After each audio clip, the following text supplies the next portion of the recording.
Bismillahirrahmanirrahim. Assalamualaikum warahmatullahi wabarakatuh. Pada pertemuan kali ini kita akan membahas tentang kesulitan belajar. Beberapa ahli mencoba untuk mendefinisikan konsep dari kesulitan belajar. Dalam hal ini ada dua ahli yang saya kutip. Yang pertama itu adalah Blesick dan Jones. Dia mengatakan bahwa kesulitan belajar adalah sebuah atau adanya kesenjangan atau perbedaan antara prestasi akademik yang diharapkan dengan apa yang didapat atau prestasi aktual. Seharusnya dia bisa mendapatkan 10, tapi ternyata dia mendapatkan 5. Itu contoh dari definisi yang disampaikan oleh Blesick dan Jones. Sementara itu, Praitno mengungkapkan bahwa kesulitan belajar itu adalah suatu kondisi dalam proses belajar mengajar yang ditandai dengan adanya hambatan tertentu, baik dirasakan atau tidak, baik bersifat psikologis, sosiologis, dan fisiologis, untuk mencapai hasil belajar yang optimal. Artinya ada hambatan untuk siswa itu mendapatkan hasil belajar yang tinggi atau optimal, sesuai dengan kualitas dirinya dan sesuai dengan tuntutan dari belajar itu sendiri. Konsep lain yang berkaitan dengan kesulitan belajar yang biasa digunakan oleh para ahli ada namanya learning disorder, ada learning disabilities, learning dysfunction, underachiever, dan slow learner. Learning disorder itu bermakna kekecauan belajar.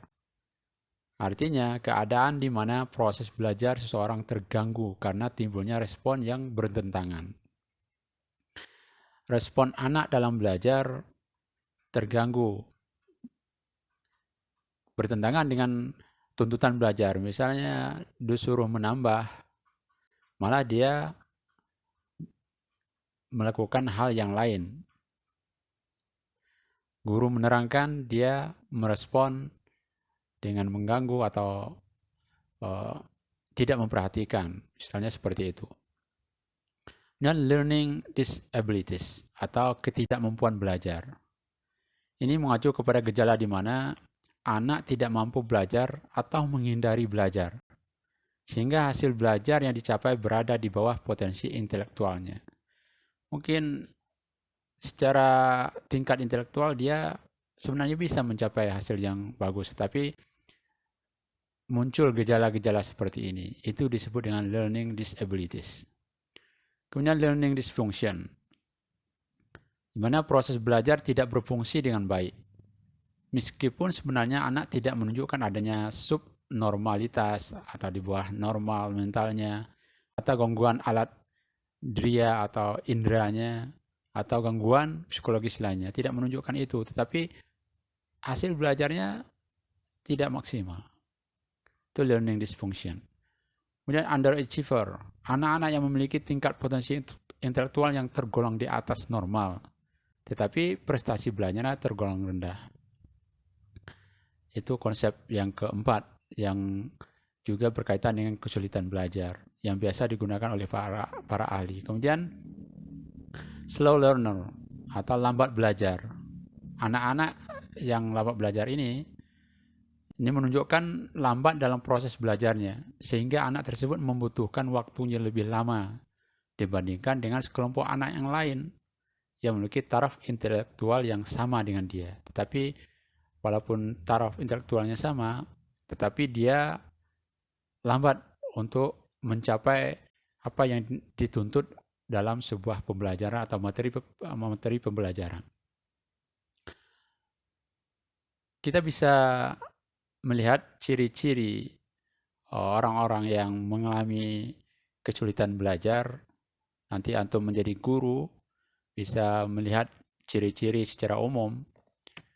Pertama, menunjukkan hasil belajar yang rendah di bawah rata-rata nilai yang dicapai oleh kelompoknya, atau di bawah potensi yang dimilikinya. Potensinya tinggi tapi ternyata dia mendapatkan nilai yang rendah. Atau dia di bawah rata-rata dari nilai kelas misalnya. Itu menunjukkan adanya kesulitan belajar.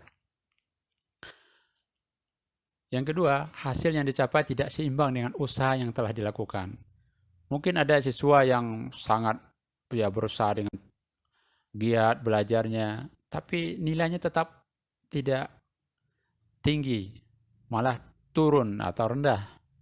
Itu juga ada kesulitan belajar di sana. Yang ketiga, lambat dalam melakukan tugas-tugas kegiatan belajar.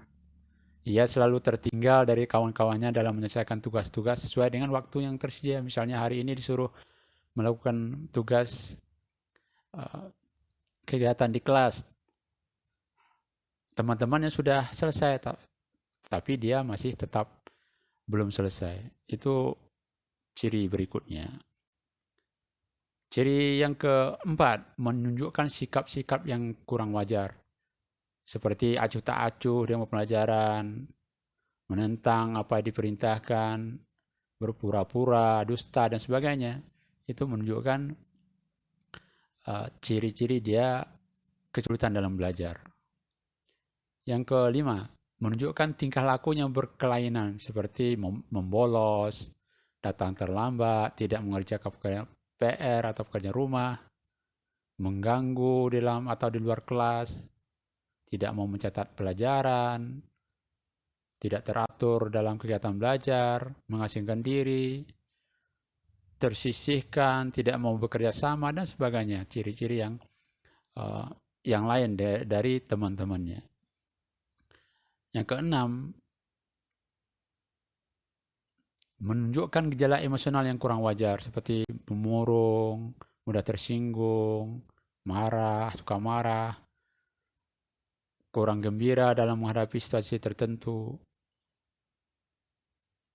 Jadi ada ciri-ciri, 6 ciri-ciri ini bisa kita lihat di siswa kita di kelas. Apakah ada yang punya ciri-ciri seperti ini, maka itu berkenan dengan kesulitan dalam belajar. Ini disebut oleh Sugianto. Sementara menurut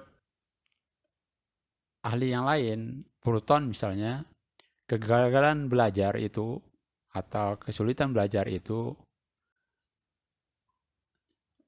apabila yang bersangkutan atau siswa dikatakan gagal apabila dalam batas waktu tertentu yang bersangkutan tidak mencapai ukuran tingkat keberhasilan atau tingkat penguasaan mastery level minimal dalam pelajaran tertentu seperti yang telah ditetapkan oleh guru. Kalau tidak mencapai tingkat yang diinginkan, kalau kita sekarang adanya KKM misalnya. Kemudian yang kedua, menurut Burton, siswa dikatakan gagal apabila yang bersangkutan tidak dapat mengerjakan atau mencapai prestasi yang semestinya berdasarkan ukuran tingkat kemampuannya, intelijensinya, bakatnya. Ia diramalkan akan dapat mengerjakannya atau mencapai prestasi tersebut, tetapi ternyata tidak mencapainya. Yang ketiga, siswa dikatakan gagal apabila yang bersangkutan tidak dapat mewujudkan tugas-tugas perkembangan. Kita sudah bahas tentang tugas-tugas perkembangan. Ketika siswa tidak bisa menyelesaikan tugas-tugas perkembangan sesuai dengan usia tahap perkembangan dia, akan dikatakan oleh Burton termasuk gagal dalam belajar atau kesulitan dalam belajar. Yang keempat, siswa dikatakan gagal menurut Burton adalah apabila yang bersangkutan tidak berhasil mencapai tingkat penguasaan yang diperlukan sebagai syarat bagi kelanjutan pada tingkat pelajaran berikutnya. Misalnya ada level 1, IPS 1, atau materi PAI 1 tidak bisa dia selesaikan. Maka untuk level berikutnya, PAI 2, misalnya pelajaran tingkat 2-nya, dia tidak bisa mengikutinya. Itu menurut Burton. Lantas, Kenapa terjadi kesulitan belajar pada siswa? Menurut para ahli itu ada dua faktor, baik faktor internal maupun faktor eksternal atau lingkungan. Faktor internal mungkin gangguan pendengaran. Dia tidak bisa mendengar penjelasan guru misalnya. Itu bisa menjadi faktor. Gangguan penglihatan, apa yang dicatat oleh guru atau apa yang di buku, dia tidak begitu bisa melihatnya karena ada gangguan penglihatan. Gangguan otot bisa juga membuat orang melakukan atau mengalami kesulitan belajar. Gangguan otot skelet. Yang berikutnya, kerusakan otak. Mungkin ada kerusakan otaknya sehingga proses berpikir, proses untuk memahami sebuah pembelajaran, materi pembelajaran itu mengalami kerusakan sehingga sulit untuk memahami apa yang disampaikan oleh guru, apa yang ada di dalam buku misalnya. Penyakit kronis, misalnya mungkin sakit fisik banyak ya. Berkaitan dengan fisik juga akan mengganggu atau seseorang itu akan mengalami kesulitan belajar. Psikiatri, ya kecemasannya begitu tinggi, misalnya itu juga bisa membuat seseorang itu kesulitan dalam belajar. Yang berikutnya pengaruh obat terlarang, obat-obat legal dan ilegal. Maknanya ada yang terlarang, ada yang legal. Mungkin gara-gara obat dia mengalami disfungsi jaringan tubuhnya mungkin. Ya, karena obat-obatan juga punya efek samping. Kemudian faktor internal yang berikutnya adalah trauma fisik atau emosional. Mungkin ada trauma dengan guru misalnya, dengan sekolah, sehingga tidak mau pergi ke sekolah dan contoh-contoh yang lain. Itu faktor internal di antaranya. Kemudian faktor lingkungan. Pertama, malnutrisi, artinya karena kekurangan nutrisi misalnya, ya kita stunting atau kekurangan gizi, itu juga bisa menjadi faktor kesulitan belajar. Instruksi pendidikan yang buruk, artinya proses pembelajaran di kelas ada yang metode atau strategi belajar yang tidak tepat sehingga siswa juga sulit untuk memahami materi pembelajaran. Kurangnya sumber daya, baik sumber daya ekonomi, sumber daya sarana dan prasarana dan seterusnya. Kemudian juga bisa dari latar belakang budaya. Ya. Juga perampasan, artinya broken home misalnya, ya kondisi keluarga yang tidak harmonis itu juga bisa mempengaruhi faktor yang mempengaruhi kesulitan belajar. Kemudian bagaimana kita mendiagnosis, proses diagnosis kesulitan belajar pada siswa, kemudian sampai kita ada tindakan real untuk mengatasi atau mencegah dari kesulitan belajar yang dialami oleh siswa. Menurut Prayitno, ada langkah-langkah diagnosis yang perlu dilakukan oleh guru bekerjasama dengan guru lain, mungkin guru BK. Yang pertama adalah identifikasi kasus. Kemudian identifikasi masalah. Setelah identifikasi masalah, baru identifikasi faktor penyebabnya apa. Kemudian prognosis. Seterusnya dilakukan rekomendasi atau referral. Bisa dilakukan remedial untuk kesulitan belajar dan terakhir pengulangan, pengayaan, pengukuhan dan percepatan, akselerasi. Kalau kita bahas satu persatu, identifikasi kasus.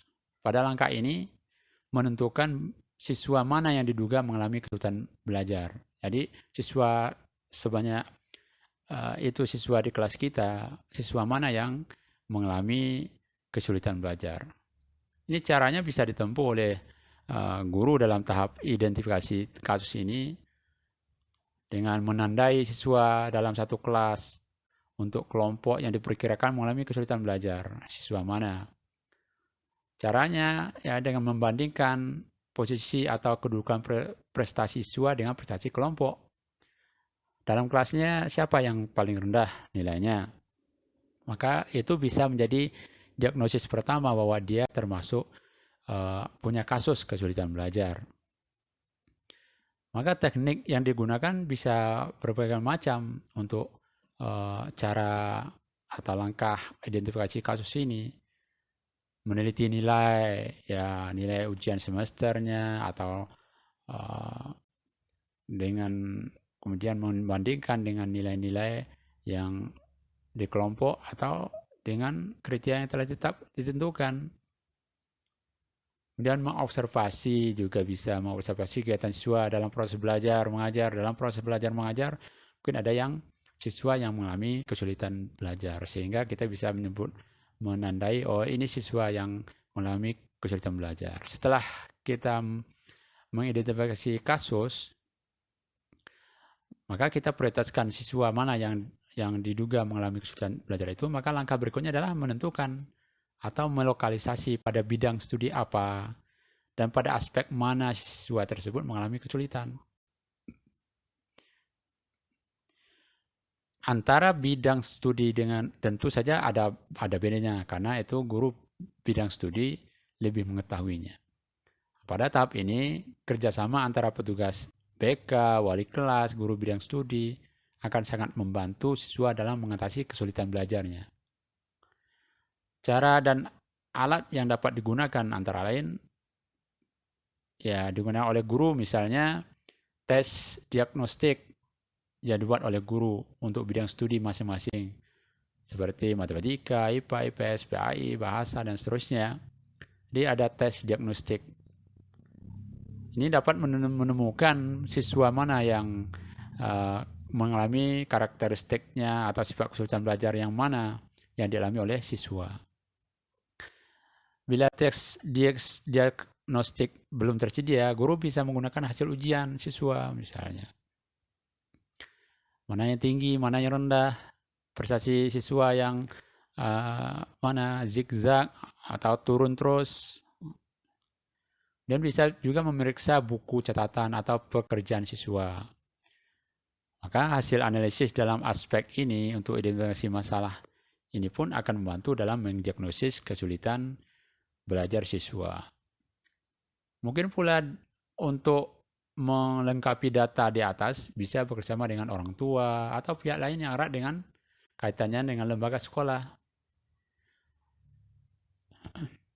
Mungkin menggunakan tes diagnostik yang sudah standar. Ya, misalnya psikolog bisa menggunakan ini. Bisa kita bekerjasama dengan psikolog.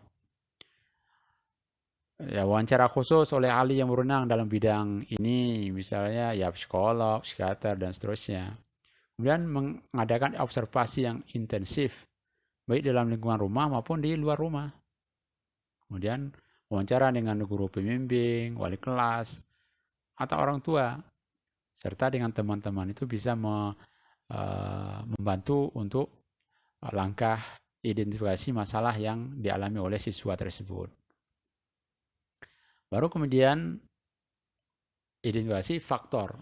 Kenapa siswa tersebut mengalami masalah? Mungkin ada faktor-faktor yang menyebabkannya. Faktor-faktor kesulitan belajar sudah kita terangkan di atas. Ya, baik dari segi internal maupun eksternalnya.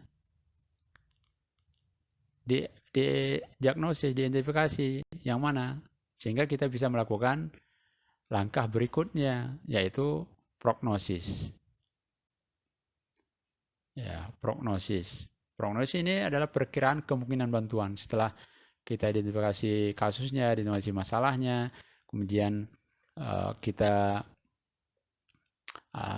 mengidentifikasi faktor penyebabnya, maka langkah keempat yang dilakukan adalah prognosis, perkiraan kemungkinan bantuan.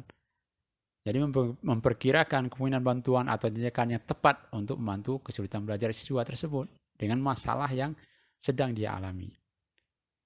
Maka pada langkah ini dapat menyimpulkan tentang apakah siswa dapat ditolong untuk dapat mengatasi kesulitan belajarnya atau tidak. Karena ada kesulitan belajar yang bermakna kesulitan belajar yang disorder misalnya, disabilitas misalnya, itu perlu penanganan khusus. Itu yang pertama. Yang kedua, berapa waktu yang dibutuhkan untuk mengatasi kesulitan yang dialami siswa tersebut. Ini dalam lingkup prognosis, perkiraan kemungkinan bantuan, perkiraan waktunya berapa lama, kapan dan di mana pertolongan itu dapat diberikan, apakah di sekolah atau di rumah, kapan itu bisa dilakukan, sore, siang, malam, dan seterusnya. Itu ditentukan dalam proses prognosis, langkah prognosis ini. Kemudian siapa yang dapat memberikan pertolongan? Ini juga ditentukan dalam langkah ini. Misalnya dia masalah dalam PAI, materi PAI, maka dia bisa dibantu oleh guru PAI. Selanjutnya, bagaimana caranya agar siswa dapat ditolong secara efektif? Cara yang tepat untuk menolong siswa dengan masalah seperti ini apa? Ini di proses prognosis. Siapa sajakah yang perlu dilibatkan? Mungkin ada yang bisa kita libatkan di luar guru PAI misalnya, yang bisa dilibatkan untuk membantu siswa ini. Apakah orang tuanya, apakah guru lain, atau profesional lain, itu menjadi perhitungan dalam langkah prognosis ini. Yang berikutnya adalah apakah peranan atau sumbangan yang dapat diberikan oleh masing-masing yang kita libatkan tadi.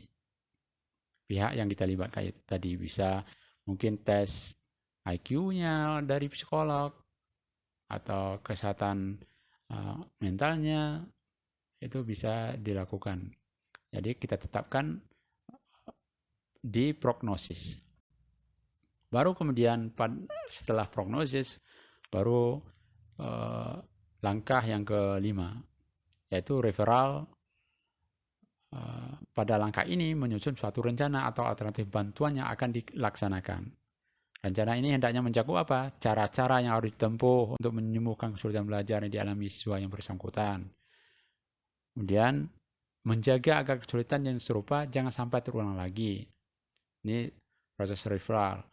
Berdiskusi dan mengkomunikasikan dengan pihak-pihak yang dipandang berkepentingan yang diperkirakan kelak terlibat dalam proses pemberian bantuan. Maka proses berikutnya adalah pengajaran remedial, karena dia punya masalah dalam kesulitan belajar, materi pembelajarannya juga bermasalah, sehingga dilakukan pengajaran remedial, yaitu pengajaran perbaikan. Ini suatu proses kegiatan pelaksanaan program belajar mengajar khusus, ya, program belajar mengajar khusus bersifat individual. Kita lakukan secara individual karena kesulitan belajarnya tertentu, faktornya tertentu, maka lakukan dengan remedial atau pengajaran remedial. Kemudian diberikan kepada siswa yang mengalami kesulitan belajar. Di sini pengajaran remedial bersifat mengoreksi atau menyembuhkan siswa yang mengalami gangguan belajar tersebut, sehingga pada gilirannya siswa dapat mengikuti proses belajar mengajar secara klasikal kembali. Tadi kita telah tentukan ini siswa yang mengalami masalah, kemudian kita lakukan langkah-langkah, dan langkah yang keenam itu adalah pengajaran remedial. Maknanya agar siswa itu bisa kembali ke kelasnya, tidak secara individual lagi karena sudah diatasi masalahnya. Agar apa? Untuk mencapai prestasi yang optimal sesuai dengan siswa tersebut. Yang terakhir, dari proses diagnostik atau diagnosa kesulitan belajar sampai langkah-langkah penyembuhan dan pelaksanaan penyembuhannya, maka dampak dari pelaksanaan pengajaran remedial itu bisa jadi akan terjadi mungkin pengulangan di situ. Belum berhasil, karena belum berhasil maka ada pengulangan materinya.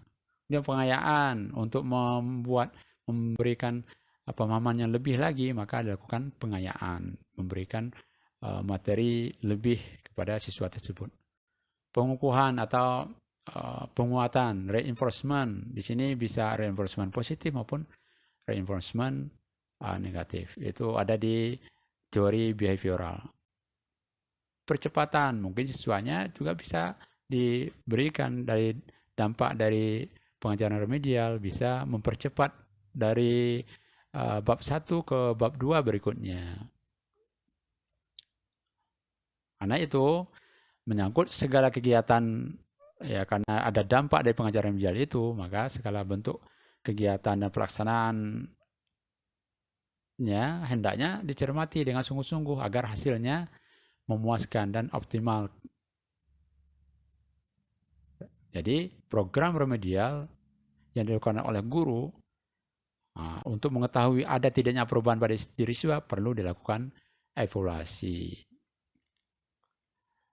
Dari apa yang kita bahas tadi, prosedur dan langkah-langkah diagnosis kesulitan belajar di atas, ini kan cenderungnya bersifat kuratif, dalam arti upaya mendeteksi siswa yang diduga mengalami kesulitan belajar setelah kegiatan belajar selesai dilaksanakan, atau setelah diketahui prestasi belajar atau hasil belajar siswa. Jadi langkah diagnosis ini. Maka perlu juga guru untuk membangun yang diagnostik yang bersifat kuratif. Maknanya, maksud saya bukan kuratif, preventif.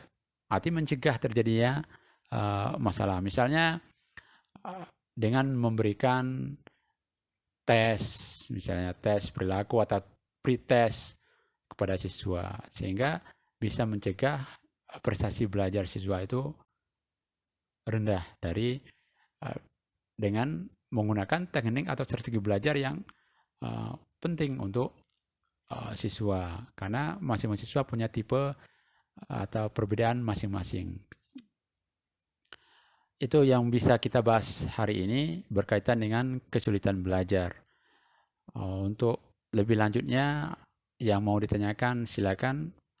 Terima kasih. Mohon maaf. Assalamualaikum warahmatullahi wabarakatuh.